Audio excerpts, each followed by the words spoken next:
Hello everyone, this is your 5 and welcome to Goberman Central Toy Review. And today so we're looking at the 2009 release by Hasbro of the Spider-Man Classics action figure review. And today's action figure review, we're looking at Carnage.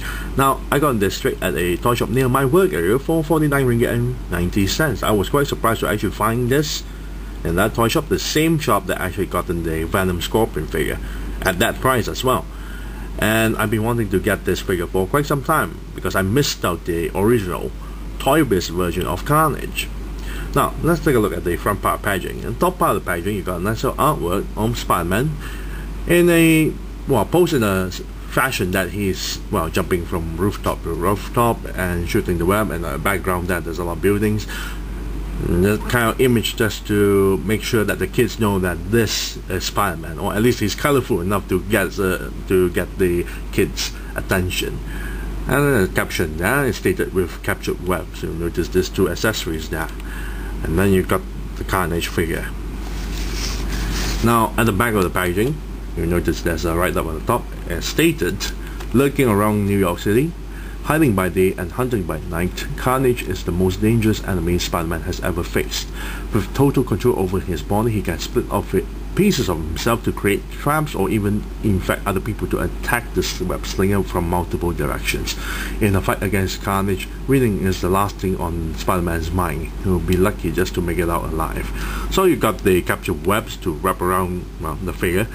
As you can see there, that Spider-Man has been wrapped around with the web itself, and Carnage is over there.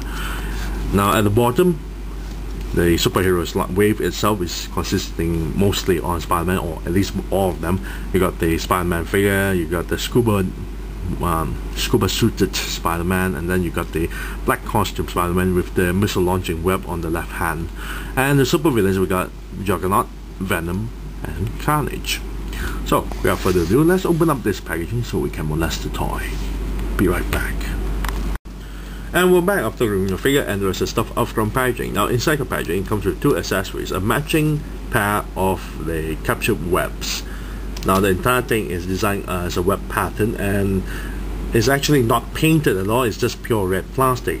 Each end of the web itself, there are two hooks, and you need a skinny figure, let's say Spider-Man there, and you latch this onto the figure and hook the hooks on one side to the other end, like so.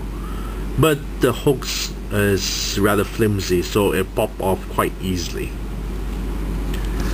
Next, we'll take a look at Carnage Paint Job. You'll notice there's some sort of weird colors going on. The head, arms, and the legs have darker red compared to the torso itself, because the torso is actually pure red plastic with black spots painted on. The arms, legs, and head, they painted the black first, then applied the red in, so you got this really weird colors going on. Now, the black spots are not really well done as well. Some parts just fades off, some parts are not even painted on, like the sides here. So that's the other one. Some of the spots also fade off from this section here as well. It's not really well done. Now the eyes are painted in silver. The fangs, however, is not red enough. It looks like pink in color. So that's really disappointing. The head for the black paint job is not properly applied onto. Some parts just went out of the line of the symbiote design itself. Some of the black spots just popped out from the back of the head. It doesn't look very nice at all. The hands and legs are actually painted in black. Now let's take a look at the figure's sculpt. The sculpt is actually quite nicely done. I really like the symbiote design of the entire figure. The head sculpt looks really awesome indeed, especially on the eyes and the fangs. The torso symbiote design is also quite very nicely done, and you got the claws here.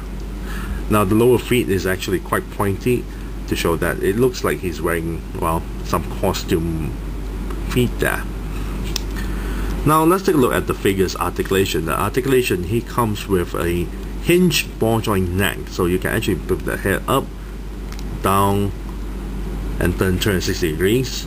And if he looks left and right, he can well, go side to side on the head itself. The front part is not as much, but the side is way more, as you can see. Torso joint here can pivot back, forward, and then there's a waist joint that turns 360 degrees.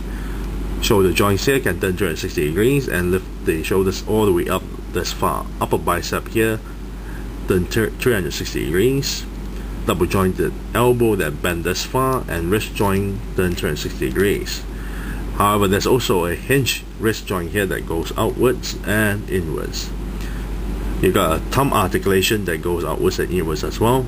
Index finger articulation, but this one's a bit loose. Yeah, go outward and inward. And the last remaining fingers is actually one piece articulation, they close and open like so. Now the hip joints here is very nicely done. It's a ball joint, and the pegs are aligned this way, so you can actually move forward with no problems. You don't have to twist here, twist there. You can lift the legs all the way up this far. Swivel thigh that turns 360 degrees. Double jointed knee that bend this far. Swivel shin here turn 360 degrees. And the ankle joint here go down, go up. Cannot go side to side, but has toe articulation. Overall, I really like the sculpt of the figure itself, because this is the original sculpt for the toy-based version of Carnage, so it looks really nice. What I am disappointed the most is the paint job that they put onto the figure. The red for the head, arms and legs are a bit too dark, and the black spots are not properly applied. Some of them are missing, some of them are started to fade off, some of them went over the boundaries. It's not really well done for the quality control department there in Hasbro. And what I am very curious about is the sculpt. The back of the shoulders itself, you notice this thing just popped out like that. You would think that's an extra piece of plastic that you can actually remove, but no, that's part of the body itself. So it looks kind of ugly. Overall, I really like the figure, but the paint job looks pretty bad. And I really love the articulation, except the finger index here is a bit too loose. So if I'm gonna give a rating of this, I would say I'll give it an 8 out of 10. 8 out of 10 for Carnage, yeah. So I thank you all for watching. This is Lucy05, and I'm signing off.